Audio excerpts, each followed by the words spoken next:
अस्सलाम वालेकुम स्टूडेंट्स, क्या हाल है? ठीक है, उम्मीद है आप सब खैरियत से होंगे। अच्छा स्टूडेंट्स, आज हम एक्सरसाइज 3.3 को कंप्लीट करेंगे और ये एक्सरसाइज मोस्ट इम्पोर्टेंट है लॉन्ग क्वेश्चन के लिए। मैंने लास्ट वीडियो के अंदर भी आपको बताया था कि बच्चों ये जो एक्सरसाइज है 3.3, ये चैप्टर नंबर 3 के अंदर एक ऐसी एक्सरसाइज है जहां से 100 में से 90% चांसेस ये हैं कि लॉन्ग क्वेश्चन यहाँ से आएगा। ठीक है, तो इसके अंदर शॉर्ट क्वेश्चन भी है और लॉन्ग क्वेश्चन भी है। तो आप सब लोगों से मेरी एक छोटी सी रिक्वेस्ट है कि अगर आपने 3.3 एक्सरसाइज की फर्स्ट वीडियो जो है जिसके अंदर मैंने पहले 3 क्वेश्चंस को सॉल्व किया था, उसको अगर आपने नहीं देखा तो आप पहले उसको देख लें, एक दफा उसको सुन लें, एक दफा उसकी प्रैक्टिस कर लें, तो फिर आपकी ये जो एक्सरसाइज 3.3 के रिमेनिंग क्वेश्चंस हैं वो बहुत अच्छे हो जाएंगे, एकदम जबरदस्त हो जाएंगे। ठीक है, तो चलें बच्चों स्टार्ट करते हैं एक्सरसाइज 3.3 का क्वेश्चन नंबर 4। आज हम इंशाल्लाह क्वेश्चन नंबर 4, 5, 6 और 7 मतलब ये कंप्लीट करेंगे। तो चलें स्टार्ट कर रहे हैं क्वेश्चन नंबर 4 से। तो बच्चों क्वेश्चन नंबर 4 के अंदर सबसे पहले देखें, आपसे कहा गया कि given that f of x is equal ax plus b plus 1। बच्चों आपको एक फंक्शन दिया गया जिसके अंदर ax प्लस b प्लस 1 दिया गया और उसके बाद आपसे कहा गया where a and b are constant numbers. ठीक है, a और b मतलब आपके पास कोई कांस्टेंट नंबर्स है। अगर हम इन नंबर्स की जगह पे कोई भी वैल्यू आ सकती है a और b की जगह पे। उसके बाद बच्चों ये इंपॉर्टेंट चीज है, ये आपको दो और फंक्शन दिए गए होंगे। आपको कहा गया f of 3 is equal to 8, f of 3 is equal to 8 और एक आपसे कहा गया and f of 6 is equal to 16।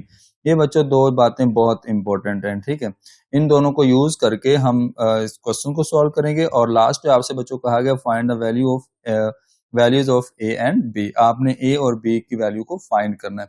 तो बहुत सिंपल और आसान सा क्वेश्चन है बच्चों। सबसे पहला काम आपने क्या करना है, सबसे पहले आपने ये करना है कि जो आपको एक फंक्शन दिया गया ना, क्वेश्चन के अंदर जो एक फंक्शन दिया गया F of x is equal a x plus B plus 1, उसको आपने लिख लेना। आप सबसे पहले लिखेंगे यहाँ पे गिवन डैट, आप लिख लेंगे गिवन डैट। अब गिवन क्या है बच्चों, गिवन आपको ये है कि f of x is equal to a x plus B plus 1, ये आपको गिवन है। ठीक है, ये आपको क्वेश्चन के अंदर गिवन है और आपने इसको इक्वेशन नंबर 1 का नाम दे दिया। ठीक है, ये आपने सबसे पहला स्टेप कर लिया। आपको जो भी फंक्शन दिया गया होगा आपने उसको इक्वेशन नंबर 1 का नाम दे दिया। अच्छा, अब देखें बच्चों, आपको ना ये जो दो वैल्यूज दी गई है ना, ये वाली, ये मतलब कि एक f of 3 is equal to 8, वो एक को मैंने इस साइड पे लिख लिया। ठीक है, f of 3 is equal to 8, ये मैंने लिख लिया f of 3 is equal to 8 और दूसरी साइड में मैंने लिख लिया, दूसरी साइड में मैंने लिखना है एफ ऑफ 6, ये आप लिखोगे f of 6 is equal to 14। ठीक हो गया, ये मैंने लिख लिया। अच्छा, अब हमें करना क्या? अब बच्चों आपको पता है कि जिस स्टूडेंट ने मतलब कि लास्ट वीडियो देखी है उसके अंदर जो क्वेश्चन मैंने सॉल्व किया था, जिसको जो कि शॉर्ट क्वेश्चन थे, उनको अगर आपने सॉल्व किया है ना, तो उसमें क्या था कि आपके पास ये जो फंक्शन के साथ मतलब के ब्रैकेट के अंदर वैल्यू लिखी होती है ना, वो उसको हम किसके इक्वल पुट करते होते हैं, एक्स के इक्वल लेते होते हैं। ठीक है, जैसे इस तरफ इस साइड पे आपके पास 3 है और दूसरी साइड पे एफ ऑफ 6 है, ये जो ब्रैकेट के अंदर 6 लिखा हुआ है इसको हमने एक्स के इक्वल लेना है। तो मैं यहाँ पे इसको लिखूंगा कैसे, मैं बच्चों इसको इस तरह से लिखूंगा। मैं लिखूंगा पुट, मैं सबसे पहले लिखूंगा पुट एक्स इज इक्वल 3। ठीक है, सबसे पहले देखो ब्रैकेट के अंदर आपको क्या दिया गया, तो आपको दिया गया 3 दिया गया ब्रैकेट के अंदर, तो हम लेंगे put x is equal 3 in equation number 1। अब आपने जो इक्वेशन नंबर 1 जो फंक्शन था दिया गया आपको, जिसको आपने 1 का नाम दिया ना, उसमें जहां जहां पे x होगा उसकी जगह पे आपने 3 पुट कर देना है, 3 रिप्लेस कर देना है। ठीक है, अच्छा, अब बच्चों आपने क्या करना है, यहाँ पे जब आप एफ ऑफ 3 मतलब के एफ और एक्स की जगह पे आपने जब 3 पुट किया तो आप लिखोगे एफ ऑफ 3 इज इक्वल, अब बच्चों राइट साइड पे देखो जहां जहां पे एक्स होगा उसकी जगह पे आपने क्या पुट करना है, उसकी जगह पे आपने 3 पुट करना है। ठीक हो गया, नेक्स्ट बी प्लस 1 वैसे ही आ जाएगा क्योंकि इनके साथ एक्स नहीं लिखा हुआ, तो आपने इसको इस तरह से लिख दिया। अच्छा, अब देखें जरा गौर से देखिएगा, एफ ऑफ 3 जो है ये किसके इक्वल दिया गया, ये देखो एफ ऑफ 3 जो है वो इक्वल दिया गया हमें 8 के इक्वल, किसके इक्वल दिया गया, 8 के। बच्चों मैं इसकी जगह पे लिखूंगा 8, ये लो जी मैंने लिखा है इसकी जगह पे 8। उसके बाद बच्चों ये ए को 3 से मल्टीप्लाई करेंगे तो मैं इसको 3a लिख लूंगा और उसके बाद प्लस बी और प्लस 1 वैसे ही मैं इसको लिख लूंगा, एज इट इज लिख दूंगा। ठीक है, अच्छा, अब बच्चों आपने करना क्या, अब आपने एक इक्वेशन बनानी है, ये 1 इस साइड पे लाकर आप इसको कर दो माइनस कर दो, तो 8 माइनस 1 कर दो, क्योंकि 1 उधर हो रहा था प्लस, तो इधर आके क्या हो जाएगा, माइनस हो जाएगा। तो बच्चों 8 माइनस 1 क्या होता है, 7 होता है। ये आपके पास आ जाएगा 3a प्लस b आ जाएगा। ठीक है, ये आपके पास आ गई एक इक्वेशन, जिसको बच्चों आपने इक्वेशन नंबर 2 का नाम दे दिया। ये आपके पास आ जाएगी एक इक्वेशन जिसको हमने 2 का नाम दे दिया। अब दूसरी साइड पे सेम इसी तरह से हम पुट करेंगे। अब दूसरी साइड पे जरा गौर करें, हमने क्या पुट करना है, हमने पुट करना है बच्चों, ये ब्रैकेट के अंदर क्या लिखा हुआ है, 6 लिखा हुआ है। जो भी वैल्यू ब्रैकेट के अंदर लिखी होगी वो आपने x के इक्वल लेनी है। ठीक है, यहाँ पे भी देखो आपके पास फंक्शन के अंदर लिखा हुआ है f ऑफ x, तो यहाँ पे x की वैल्यू क्या होगी, फिर 6 होगी। तो हम लिखेंगे put x is equal 6 in equation number 1 में आप पुट कर देंगे, जहां जहां पे x होगा उसके जगह पे क्या पुट करेंगे बच्चों, 6 पुट करेंगे। तो ये आपके पास इक्वेशन नंबर 1 है। तो चले, मैंने जब पुट किया तो ये आ जाएगा f ऑफ x की जगह पे मैंने 6 पुट कर दिया इज इक्वल, अब दोबारा से आपके पास ax लिखा हुआ है तो a वैसे ही रखेंगे, x की जगह पे आएगा 6 और बच्चों साथ b प्लस 1 वैसे ही आ जाएगा। ठीक है, अच्छा अब बच्चों f ऑफ 6 की वैल्यू क्या हमें देगी है, f ऑफ 6 की वैल्यू आपको देगी है 14, क्या देगी है 14 वैल्यू देगी है। तो हम क्या पुट करेंगे, हम f ऑफ 6 की जगह पे पुट करेंगे 14। ठीक है, और उसके बाद ये आपके पास 6a हो जाएगा और ये प्लस b और ये प्लस 1 ऐसे ही आ जाएगा। अच्छा, अब बच्चों ये जो 1 लिखा हुआ है इसको आप दोबारा से इस साइड पे ले आओ, तो इसको जब इस साइड पे लेकर आएंगे तो 14 में से इसको करेंगे माइनस, तो बच्चों बाकी इस साइड पे बचेगा 6a प्लस b, और 14 में से आप 1 को माइनस करेंगे तो आपको मिलेगा 13 मिलेगा। ठीक है, तो ये आप लिखोगे 13 is equal 6a plus b आ जाएगा। ठीक हो गया, इसको हम क्या बोलेंगे बच्चों, इक्वेशन नंबर 3 का नाम देंगे। अच्छा, अब हमारे पास बच्चों दो इक्वेशन आ गई, जो एक इक्वेशन नंबर 2 है, एक इक्वेशन नंबर 3 है। अब आपने करना क्या, आपने एक्चुअली a और b की वैल्यू फाइंड करनी है। आप लोगों को याद होगा आपने 8 क्लास के अंदर लीनियर इक्वेशन को सॉल्व करने के 3 मेथड पढ़े थे। अगर उनमें से मैं आपको एक मेथड बताऊं तो एलिमिनेशन मेथड पढ़ा था, जिसके अंदर आप x और या y के कोफिशिएंट्स को आप सेम करके उसको फिर आप सब्ट्रैक्ट या आप ऐड करते होते थे, ताकि आप x वाली टर्म के साथ कट कर दो, फिर y की वैल्यू आ जाती थी फॉर एग्जांपल। ठीक है, अब जो आप किसी भी एक वेरिएबल के मतलब के कोफिशिएंट आप सेम करते थे, x के या y के। तो चलें, अगर आपने नहीं पढ़ा हुआ तो कोई इतना बड़ा इशू नहीं है। अब देखें हमें करना क्या, हमारे पास ये एक इक्वेशन नंबर 2 है और ये इक्वेशन नंबर 3 है। तो हमने इन दोनों को करना है माइनस। मैं अगर इन दोनों को माइनस करूंगा तो ये देखो यहाँ पे प्लस भी है, यहाँ पे प्लस भी है, तो जब मैं माइनस करूंगा इन दोनों को तो ये आपस में कट ऑफ हो जाएगा। ठीक है, तो ये आपके पास इक्वेशन 2 और 3 जो है मैं इस तरह से लिखूंगा बच्चों, मैं लिखूंगा सब्ट्रैक्टिंग, मैं यहाँ पे ये वाली बात इस तरह से लिखूंगा कि सब्ट्रैक्टिंग इक्वेशन 1 इक्वेशन 2 है, सॉरी इक्वेशन 2 फ्रॉम 3, आप इस तरह लिख लें, या आप लिख लें सब्ट्रैक्टिंग इक्वेशन 2 एंड 3, आप इस तरह से भी लिख सकते हैं, कोई इतना बड़ा इशू नहीं है। एंड इक्वेशन नंबर 3, ठीक है, ये आपने क्या किया, इक्वेशन 2 और इक्वेशन 3 को सब्ट्रैक्ट किया। तो मैं इनकी सब्ट्रैक्शन लिखता हूँ।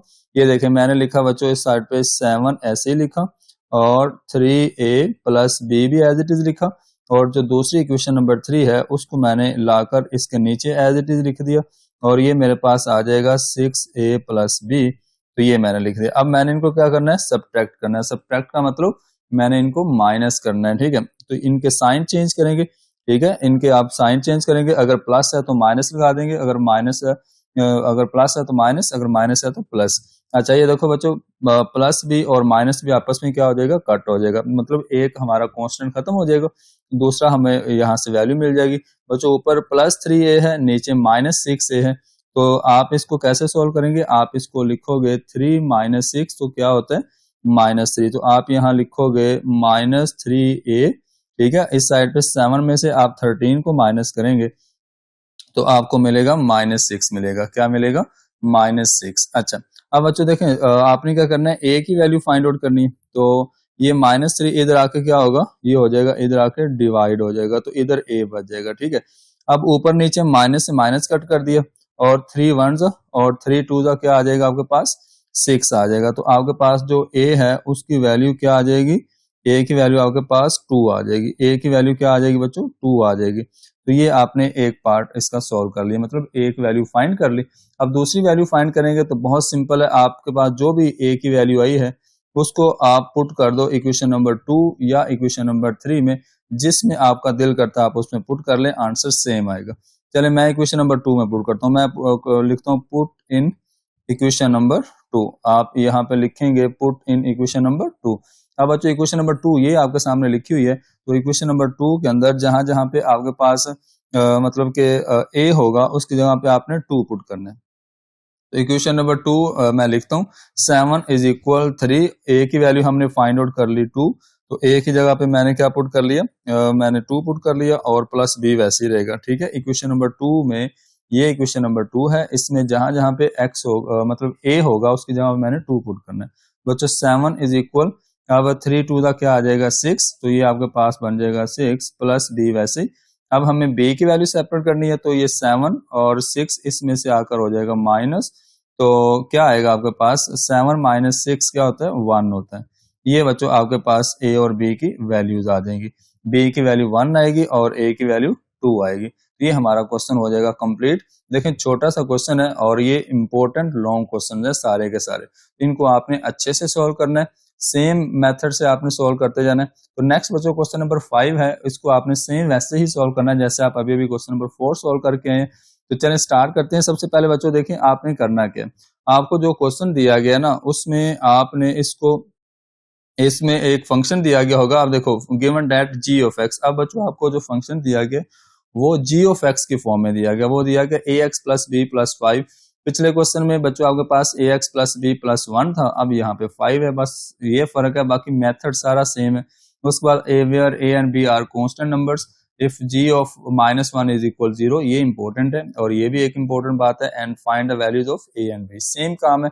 तो सबसे पहले हम लिखेंगे गिवन डैट, हम लिख लेंगे हमें जो गिवन है वो क्या है, हमें जो फंक्शन एक दिया गया है वो हम लिखेंगे। बच्चों कौन सा फंक्शन दिया गया, वो आपको दिया गया ये वाला फंक्शन। हम लिखेंगे given that g of x is equal ax plus b plus 5, तो इसको मैंने 1 का नाम दे दिया। ठीक है, अब बच्चों हमने दो जो फंक्शन दिए गए हैं g ऑफ -1 उसको मैंने यहाँ लिख दिया और एक आपको दिया गया g ऑफ 2, उसको मैंने इस साइड पे लिख दिया। ठीक हो गया।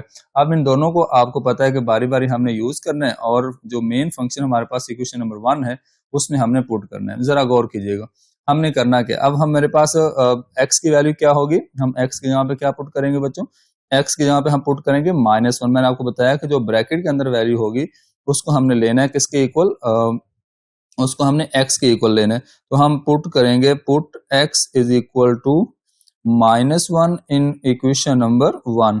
किस में पुट करना है, इक्वेशन नंबर 1 में पुट कर देंगे, जहां जहां पे x होगा उसकी जगह पे हम -1 पुट कर देंगे। ठीक है, तो चले मैंने जब -1 पुट किया तो इस साइड पे लिखा हुआ है g ऑफ x, तो x की जगह पे बच्चों -1 आ जाएगा। ठीक है, उसके बाद नेक्स्ट देखें ये लिखा हुआ है ax, तो a वैसे ही रहेगा, x की जगह मैंने -1 पुट किया और plus b plus 5 as it is रहेगा। ठीक हो गया। अच्छा, अब नेक्स्ट देखें बच्चों, आप मुझे बताओ कि g ऑफ -1 किसके इक्वल दिया गया, 0 के इक्वल दिया गया। किसके इक्वल दिया गया, 0 के। ये देखो ना g ऑफ -1 इक्वल किसके दिया गया, -1 के। तो मैं बच्चों इसकी जगह पे पुट करूंगा 0 और दूसरी साइड पे देखें आपके पास क्या लिखा हुआ है, a -1 को a से मल्टीप्लाई करेंगे ये बन जाएगा -a और प्लस b वैसे ही रहेगा और प्लस 5 भी एज इट इज रहेगा। अच्छा, अब हमें करना क्या है, अब हमें इस तरह से इसको सॉल्व करना है कि ये जो 5 है इसको इस साइड पे लाकर कर देंगे 0 में माइनस, तो ये बन जाएगा -5 is equal -a plus b as it is बन जाएगा, एज इट इज रहेगा और इसको हम नाम देंगे इक्वेशन नंबर 2 का नाम देंगे। ठीक है, हमने कांस्टेंट टर्म को एक साइड पे कर दिया और a और b को एक साइड पे लिख दिया। अच्छा, अब बच्चों दूसरी बात यह है, दूसरी साइड पे आपको दोबारा से एक g ऑफ 2 इज इक्वल 10 के दिया गया। बच्चों आपने क्या करना है, अब यहाँ पे क्या पुट करना है, x की जगह पे क्या पुट करना है, आपने पुट किया x की जगह पे 2, तो आपने लिखा x is equal to in equation number 3, sorry equation number 1 में पुट करना है। ठीक है, इक्वेशन नंबर 1 में आप जहां जहां पे x होगा उसकी जगह पे आपने क्या पुट करना है, 2 पुट करना है। चलें पुट करते हैं, तो मैं लिखूंगा g ऑफ, बच्चों x की जगह पे आपने पुट किया 2 इज इक्वल ए वैसे ही रहेगा। अब दोबारा x की जगह पे क्या पुट करेंगे, 2 पुट करेंगे, plus B plus 5 as it is रहेगा। ठीक हो गया। अच्छा, अब बच्चों देखें जी ऑफ 2 किसके इक्वल दिया गया, जी ऑफ 2 आपको 10 के इक्वल दिया होगा क्वेश्चन के अंदर, तो आप जी ऑफ 2 की जगह पे लगाएंगे 10। ठीक है, और ये जब इसको मल्टीप्लाई करेंगे 2 को a के साथ तो 2a लिखा जाएगा और प्लस b और प्लस 5 एज इट इज लिखा जाएगा। ठीक हो गया। अच्छा, अब आपने क्या करना है बच्चों, ये जो 5 है इसको इस साइड पे लाकर 10 में से कर देंगे माइनस, तो ये आपके पास आएगा 2a प्लस b, बाकी ऐसे ही रहेगा। और ये आपको मिलेगा 10 में से 5 को माइनस किया तो आपको मिलेगा 5, और इस साइड पे आएगा 2a प्लस b, ऐसे ही आएगा। अच्छा, इसको आपने बच्चों नाम दे दिया इक्वेशन नंबर 3 का, ये आपके पास इक्वेशन नंबर 3 आ गई। अब बच्चों हमें करना क्या, अब हमें इक्वेशन नंबर जो 2 है और 3 है इन दोनों को आपस में करना है, दोबारा से सब्ट्रैक्ट करना है। और कैसे पता चलता है कि हम इसको सब्ट्रैक्ट करेंगे बच्चों, ये देखो ना b पॉजिटिव है, इधर भी b पॉजिटिव है, मतलब b प्लस है, तो अगर हम दोनों को माइनस कर देंगे तो ये आपके पास b कट हो जाएगा। अब इधर लिखा हुआ है 2a, इधर लिखा हुआ है माइनस a, ये दोनों आपस में कट नहीं हो सकते, इनके कोफिशिएंट सेम नहीं है।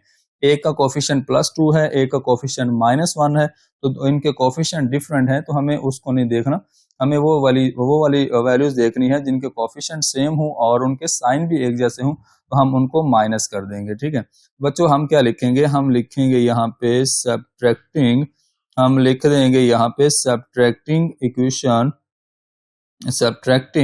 इक्वेशन 2 एंड 3, 2 एंड 3, ये हमने दो इक्वेशन को आपस में किया सब्ट्रैक्ट, तो सब्ट्रैक्ट करने का मतलब मैंने पहले इसको 2 को लिख लिया, ये मेरे पास आ जाएगी -5 is equal -a plus b, इसके नीचे आप लिख दो दूसरी इक्वेशन नंबर 3 को, वो आपके पास है 5 इज इक्वल, ये आपके पास आ जाएगा बच्चों 2a प्लस b। ठीक है, इसको आपने करना है माइनस, तो जब आपने इसको माइनस किया तो क्या आएगा आपके पास, जब हमने इनको माइनस किया तो इनके साइन चेंज करेंगे, क्योंकि सब्ट्रैक्ट कर रहे हैं, ये भी माइनस हो जाएगा, ये भी माइनस हो जाएगा और ये भी माइनस हो जाएगा, तो ये बच्चों प्लस b माइनस b के साथ कट ऑफ हो गया। अच्छा, ये -5 और -5 क्या होगा, -10 बन जाएगा। ठीक हो गया, और ये आपके पास -a है और ये आपके पास -2a है, तो -1 -2 ये आपके पास आएगा -3, तो ये आप लिखोगे इसको -3a। ठीक है, आप इसको क्या लिखेंगे, -3a लिखेंगे। क्लियर होगी बात। अच्छा, अब बच्चों आपने क्या करना है, a की वैल्यू फाइंड आउट करनी है, तो इसके साथ क्या हो रहा है, -3 इधर हो रहा है मल्टीप्लाई, तो इस साइड पे आकर हो जाएगा डिवाइड हो जाएगा, तो -3 इधर आकर हो गया डिवाइड, इधर बच जाएगा a। ठीक है, अब माइनस से माइनस आप ऊपर नीचे कट ऑफ कर दें। ठीक है, तो बाकी क्या बच जाएगा आपके पास 10/3, तो वो आपके पास किसकी वैल्यू आ जाएगी, a की वैल्यू आ जाएगी। जो बच्चों a की वैल्यू आपके पास आई 10/3, इसको आपने इक्वेशन नंबर 2 या इक्वेशन नंबर 3 में पुट करना है, आपकी मर्जी है, जिससे मर्जी पुट कर सकते हैं, आंसर विल बी सेम। तो मैं इसको लिखता हूं पुट इन इक्वेशन नंबर 2, मैंने इसको 2 में पुट किया। बच्चों 2 इक्वेशन आपके पास ये है, इसमें जो आपके पास a होगा उसकी जगह पे आपने 10/3 पुट करना है, तो चले मैं यहाँ पे साइड पे पुट कर देता हूँ बच्चों, -5 एज इट इज आ जाएगा। ठीक है, -5 आ गया एज इट इज, और इस -a ये माइनस वैसे ही रहेगा, a की जगह पे 10 पुट करेंगे, 10/3 पुट करेंगे। ठीक है, a की जगह पे, तो ये -10/3 बन जाएगा, माइनस पहले से दिया गया था। उसके बाद प्लस b आपके पास एज इट इज आ जाएगा। अब हमें यहाँ से b की वैल्यू मिल जाएगी। ठीक हो गया। अच्छा, पहले आप क्या करो, इस -10/3 को इस साइड पे लाकर कर दो प्लस कर दो, उधर माइनस हो रहा था तो इधर आकर क्या हो जाएगा, प्लस हो जाएगा। अच्छा बच्चों, अब आप इसका ले लो एलसीएम, जब फ्रैक्शन होती है तो आपको पता है उसका एलसीएम लेते होते हैं, और जब एलसीएम लेंगे तो डिनोमिनेटर में -5 के नीचे मैंने 1 लिख दिया। ठीक है, तो 3 को 1 से मल्टीप्लाई किया तो 3 आपके पास इसका एलसीएम बन गया, क्रॉस मल्टीप्लाई कर दो, ये -5 को 3 से मल्टीप्लाई करेंगे तो ये -15, और 10 को 1 से किया तो क्या आ गया, 10 आ गया। आप डायरेक्ट कैलकुलेटर पे भी डायरेक्ट सॉल्व कर सकते हो, लेकिन इस तरह से भी कर लेंगे तो ठीक है। बच्चों -15 प्लस 10 कितना होता है, ये आपके पास आएगा -5 डिवाइडेड बाय 3 आपके पास एज इट इज आएगा, और ये आपके पास b की वैल्यू आ जाएगी। तो ये था आपका क्वेश्चन नंबर 5 जो कि हो जाएगा कंप्लीट। ये बच्चों सारे के सारे क्वेश्चन इंपॉर्टेंट लॉन्ग क्वेश्चन हैं, याद रखना। अब ये क्वेश्चन नंबर जो 6 है ना, ये शॉर्ट क्वेश्चन है, इसको आपने जरा अंडरलाइन कर लेना, ये मोस्ट इंपोर्टेंट शॉर्ट क्वेश्चन साबित हो सकता है। तो देखें हम इसको करेंगे सॉल्व। तो बच्चों जब हम इसको सॉल्व करेंगे तो सबसे पहली बात देखें कैसे ये हमारे पास शॉर्ट क्वेश्चन है, हमें कैसे पता चला। ये देखो आपको दो फंक्शन दिए गए हैं, दोनों एफ ऑफ एक्स के अंदर दिए गए हैं। अच्छा जरा देखिएगा, एक करेक्शन कर लें आप में से कुछ जो स्टूडेंट्स काम कर रहे हैं, ये एक्सरसाइज सॉल्व कर रहे हैं, तो बाज बॉक्स पे ना यहाँ पे इस 2 की जगह पे 1 है, तो आप उस 1 को कट करके 2 कर लें। जब तक 2 नहीं होगा तो आपका ये क्वेश्चन सही सॉल्व नहीं होगा और आंसर सही नहीं होगा। इस यहाँ पे 2 बिल्कुल सही लिखा हुआ है, तो कुछ बुक्स हैं उनकी बुक्स पे यहाँ पे 1 लिखा हुआ है, उसको सही करके इसको 2 कर लो, ठीक है। अच्छा बच्चों अब देखें, हमने सबसे पहले लिखा गिवन डैट, हमें क्या गिवन है, हमें जो गिवन है हम वो लिख लेते हैं सबसे पहले। बच्चों हमें यहाँ पे जो गिवन है ना वो ये है कि एक फंक्शन आपके पास ये है, हमने लिखा given that F of x is equal to 5x plus 2, ये हमें एक गिवन है। और दूसरा एक और फंक्शन हमें गिवन है, वो कौन सा है बच्चों, वो आपको दिया गया F of x is equal to 32 दिया गया, ठीक हो गया। अब बच्चों मैंने क्या किया, मैंने अगर इसको इक्वेशन 1 और इसको मैंने अगर इक्वेशन नंबर 2 का नाम दे दिया थोड़ी देर के लिए, तो इसका फायदा क्या होगा। तो मैं इसको लिखूंगा, ये देखो बच्चों जरा गौर करना, अगर आप इक्वेशन नंबर 1 और 2 का नहीं भी नाम देंगे तो कोई इशू नहीं है, अगर आप इनको 1 और 2 का नाम दे भी देंगे तो फिर भी कोई इशू नहीं है, फिर भी बेहतर हो जाएगा काम। अच्छा बच्चों करना क्या, अब मुझे एक बात बताओ, जब कभी आपके पास अगर फॉर एग्जांपल लिखा हुआ है कोई भी दो इक्वेशन लिखी हुई हैं, तो इक्वेशन है फॉर एग्जांपल आपके पास y इज इक्वल 2x, ठीक है, और दूसरी इक्वेशन है y is equal for example आपके पास लिखा हुआ है 10 लिखा हुआ है। अब बच्चों ये दो इक्वेशंस हैं, ठीक है। अब देखें जरा गौर करें, इक्वेशन की अगर लेफ्ट हैंड साइड एक जैसी हो ना, लेफ्ट हैंड साइड या राइट हैंड साइड कोई भी एक साइड अगर दोनों इक्वेशंस की एक जैसी हो, तो जो साइड्स इक्वल नहीं है उनको हम इक्वल ले सकते हैं। इसका मतलब क्या है, मेरी बात करने का मतलब यह है कि यहाँ पे y लेफ्ट साइड पे और दूसरी इक्वेशन के भी लेफ्ट साइड पे y एक जैसी इक्वेशन है, तो हम क्या करेंगे, जो इनकी राइट हैंड साइड है ना उनको हम इस तरह से इक्वल लिखकर x की वैल्यू यहाँ से फाइंड आउट कर सकते हैं, मतलब इसको आगे सॉल्व कर सकते हैं। इधर 10 को 2 को लाकर डिवाइड करेंगे तो x की वैल्यू आपके पास 5 आ जाएगी, मतलब हमारा क्वेश्चन सॉल्व आउट हो जाएगा। मतलब ये है कि जब हमारे पास दो इक्वेशन हो तो उसकी अगर लेफ्ट हैंड साइड एक जैसी हो तो हम उनकी जो राइट हैंड साइड्स हैं उनको हम इक्वल लिख सकते हैं, ठीक है, और उसको हम स्किप कर देते होते हैं जो लेफ्ट हैंड साइड इक्वल होती है।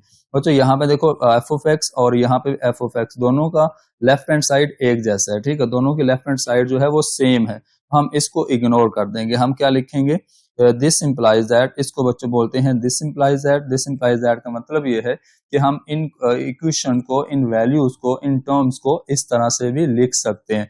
बच्चों इनको हमने कर दिया स्किप, एफ ऑफ एक्स के साथ एफ ऑफ एक्स को स्किप कर दिया, और इनकी जो राइट हैंड साइड है इनको हम ले लेंगे एक दूसरे के इक्वल ले लेंगे, तो ये आपके पास आ जाएगा 5x plus 2 is equal to 32 के इक्वल आ जाएगा, ठीक हो गया।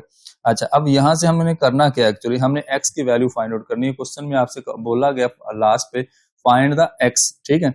अब बच्चों आपने इस 2 को इस साइड पे ले जाना है और इसमें से 32 में से माइनस कर देना है, तो आपके पास आएगा 5x इज इक्वल 32 में से बच्चों 2 को माइनस करेंगे तो आपको मिलेगा क्या, 30 मिलेगा। और x की वैल्यू आपने फाइंड आउट करनी है, तो ये जो 5 है x के साथ हो रहा है मल्टीप्लाई, तो दूसरी साइड पे जाकर क्या हो जाएगा, डिवाइड हो जाएगा, तो ये आ जाएगा 5 वंस और 5 6 का क्या आ जाएगा आपके पास 30 आ जाएगा। तो ये आपके पास बच्चों इसका आ जाएगा फाइनल आंसर आ जाएगा x इज इक्वल 6 आ जाएगा। इसी तरह का एक रिव्यू एक्सरसाइज के अंदर भी क्वेश्चन है, तो आपने उसको भी सेम इसी तरह से सॉल्व करना है। तो लास्ट क्वेश्चन बच्चों इस एक्सरसाइज का क्वेश्चन नंबर 7 है, हम इसको एंजॉय करते हैं ताकि आपकी ये एक्सरसाइज खत्म हो जाए, कंप्लीट हो जाए। चलें बच्चों स्टार्ट कर रहे हैं क्वेश्चन नंबर 7 का, और ये क्वेश्चन नंबर 7 वैसा ही है जैसे हम पीछे क्वेश्चन नंबर 4 और 5 सॉल्व करके आए हैं, तो जरा भी घबराने वाली बात नहीं है, टेंशन लेने वाली बात नहीं है, जस्ट आपने इनको अच्छे से सीखना है। बच्चों क्वेश्चन नंबर 7 सेम वैसे ही है, इसमें जरा फर्क यह है कि आपको दो कांस्टेंट सी और डी दिया गया, ठीक है, जैसे लास्ट वाले क्वेश्चन के अंदर ए और बी दिया गया था, यहाँ पे सी और डी है। देखिए कांस्टेंट्स के अंदर कोई भी वैल्यू यूज हो सकती है, एक्स वाई यूज हो सकता है, एल एम यूज हो सकता है, एम एन यूज हो सकता है, ए बी यूज हो सकता है, जैसे यहाँ पे सी और डी यूज हुआ। Consider the function F of x is equal C X square plus D where C and D are constant numbers. ठीक है, चलें सबसे पहले मैं इसको लिखता हूं। ये देखो आपको जो मतलब के फंक्शन दिया गया ना, हम उसको सबसे पहले लिखते हैं। हम लिखते हैं गिवन डैट, ठीक है, हमने लिखा यहाँ पे गिवन डैट। अब गिवन हमें क्या है बच्चों, जो फंक्शन आपको दिया गया ना एफ ऑफ एक्स, वो आपको दिया गया सी एक्स स्क्वेयर प्लस डी, इसको हमने बोला इक्वेशन नंबर 1 का नाम। ठीक है, इसको हमने 1 का नाम दे दिया। अब एक साइड पे मैं क्या लिखूंगा, एक साइड पे बच्चों मेरे हमें दो फंक्शन दिए गए होंगे मजीद।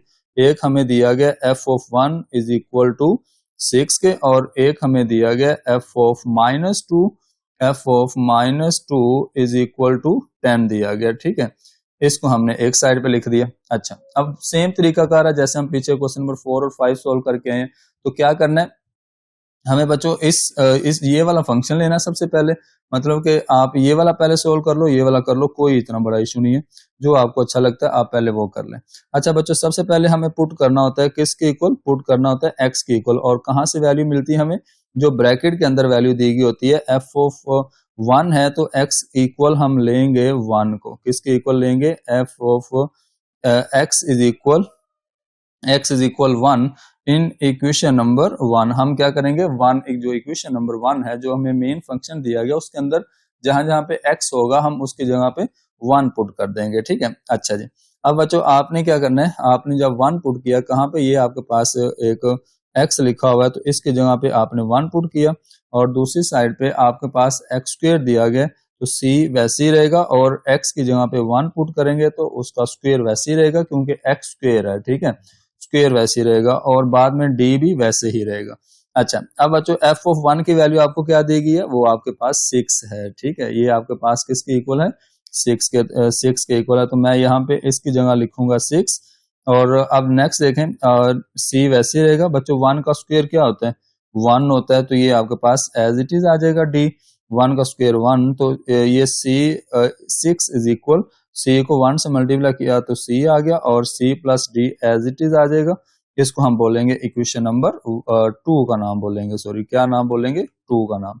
ठीक है, अच्छा अब नेक्स्ट देखो बच्चों क्या करना है, अब आपने दूसरी साइड पे x की जगह पे दोबारा से वैल्यू पुट करनी है, तो कौन सी वैल्यू होगी x की वैल्यू, जरा जल्दी से गेस करें, जरा गेस व्हाट बच्चों, ये -2 जो ब्रैकेट के अंदर वैल्यू लिखी होती है उसको हमने पुट करना होता है। तो आप लिखोगे put x is equal -2 in equation number 1 equation में जहां जहां पे x होगा उसकी जगह पे हम क्या पुट करेंगे, -2। ये बच्चों आपके पास x लिखा हुआ है तो x की जगह पे -2 आ गया, और यहाँ पे आपके पास c वैसे ही रहेगा, और x की जगह पे -2 पुट करेंगे, और ऊपर स्क्वायर भी वैसे ही रहेगा, और लास्ट पे d भी वैसे ही रहेगा। ठीक है, अब बच्चों f ऑफ -2 किसके इक्वल दिया गया आपको, वो आपको 10 के इक्वल दिया गया, किसके इक्वल दिया गया, 10 के। ठीक है, तो आप इसकी जगह पे लगाएंगे 10 और c। अब बच्चों यहाँ पे जरा गौर कीजिएगा, बेस नेगेटिव है, पावर इवन है, लास्ट वीडियो के अंदर भी बताया था, जब बेस नेगेटिव हो पावर इवन हो तो आपका माइनस खत्म हो जाता है, और 2 की पावर 2 क्या आएगा, +4 आएगा। -4 नहीं लिखना बच्चों, ये आपने मिस्टेक नहीं करनी, -4 लिखोगे तो आप इनडायरेक्टली मैथ्स की इंसर्ट करोगे। ठीक है, अच्छा जी, ये बच्चों आपके पास 10 वैसे ही आएगा, और 4 को अगर हम c से मल्टीप्लाई करेंगे तो क्या बनेगा, 4c बन जाएगा, और इसको हम इस तरह से लिखेंगे, और इसको हम बोलेंगे इक्वेशन नंबर 3 बोलेंगे। ठीक है, ये बच्चों आपके पास जो इक्वेशन नंबर 3 और 2 और 3 बनती होती है ना, इसको क्या करते होते हैं, फिर सब्ट्रैक्ट करते हैं। अब सब्ट्रैक्ट करेंगे कैसे, ये +d लिखा हुआ है और इधर भी +d लिखा हुआ है, जब हम इन दोनों को सब्ट्रैक्ट करेंगे तो हम जब सब्ट्रैक्ट करेंगे तो ये d के साथ d कट ऑफ हो जाएगा, और फिर हमें c की वैल्यू मिल जाएगी। बच्चों लिखेंगे subtracting equation 2 and equation number 3। ठीक हो गया, हमने 2 और 3 को आपस में करना है सब्ट्रैक्ट। जब सब्ट्रैक्ट करेंगे मतलब माइनस करेंगे, तो पहले आप इक्वेशन नंबर 2 लिख लो, या आप पहले 3 भी लिख सकते हो, डजंट मैटर, और उसके बाद आप इसके नीचे लिखोगे 4c प्लस d, और नीचे आप इस तरह से लाइन लगाएंगे जो कि आप इसको माइनस करेंगे, सब्ट्रैक्ट करेंगे। ठीक हो गया, अच्छा बच्चों अब आप इनके साइन चेंज करें, तो ये +d -d आपस में कट ऑफ हो गया, और ऊपर 6 है प्लस का, और नीचे -10 है, तो 6 - 10 क्या आपको मिलेगा, -4 मिलेगा। ठीक है, उसके बाद बच्चों नेक्स्ट ऊपर +1 है सी के साथ और नीचे -4 है सी के साथ, तो 1 - 4 क्या होता है, -3 होता है। बच्चों आपके पास आएगा यहाँ पे -3c आएगा, ठीक हो गया। अच्छा, अब हमें c की वैल्यू फाइंड आउट करनी है, तो -3 को इस साइड पे लाकर कर दो डिवाइड कर दो, क्योंकि उस साइड पे हो रहा था मल्टीप्लाई। तो यहाँ आपके पास आएगा माइनस से माइनस कट हो गया, ठीक है, ऊपर नीचे। तो आपके पास बच्चों 4/3 आएगा आंसर किसका, सी का। तो ये आपके पास सी का आंसर आ जाएगा। अब जो भी सी की वैल्यू आई है उसको आपने कहाँ पुट करना है, जल्दी से जरा गेस करें, शाबाश। पुट इन इक्वेशन नंबर 2 या इक्वेशन नंबर 3, जिसमें आपको अच्छा लगता है आप उसमें पुट करेंगे। मैं वैसे नॉर्मली इक्वेशन नंबर 2 में पुट करता आ रहा हूँ, तो आप भी पुट कर लें 2 में। अच्छा, ये देखो बच्चों मैंने यहाँ पे साइड पे पुट करना है और मैं यहाँ पे लिखूंगा इक्वेशन नंबर 2 के अंदर, ये लेफ्ट साइड पे 6 वैसे रहेगा, सी की जगह पे बच्चों पुट करूंगा 4/3 प्लस डी वैसे ही लिखूंगा, ठीक हो गया। ये मेरे पास इक्वेशन नंबर 2 के अंदर मैंने सी की जगह पे पुट कर दिया, क्या पुट कर दिया, 4/3, जो उसका आंसर आया 4/3। अब बच्चों इसको हम कर लेंगे सॉल्व और आपके पास इसका आंसर आ जाएगा।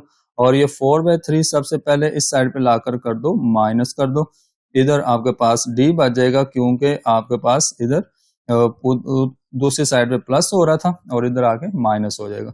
बच्चों एलसीएम करेंगे क्योंकि फ्रैक्शन आ गई है, तो इस 6 के नीचे मैंने 1 लगा दिया। अब 3 को 1 से मल्टीप्लाई किया तो ये आपके पास डिनोमिनेटर वाले नंबर्स को मल्टीप्लाई करने से एलसीएम मिलता है, तो 3 1 जा 3 आपके पास एलसीएम। अब बच्चों क्रॉस मल्टीप्लाई कर लें, 6 को 3 से मल्टीप्लाई करें तो क्या आएगा 18, और उसके बाद 4 को 1 से मल्टीप्लाई किया तो क्या आ गया 4।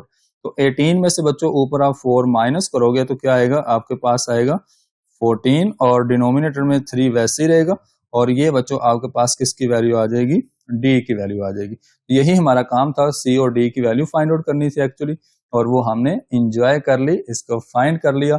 इसी के साथ हमारी एक्सरसाइज हो जाएगी खत्म, और अपना ढेर सारा ख्याल रखिएगा। इंशाल्लाह मिलेंगे नेक्स्ट वीडियो के अंदर।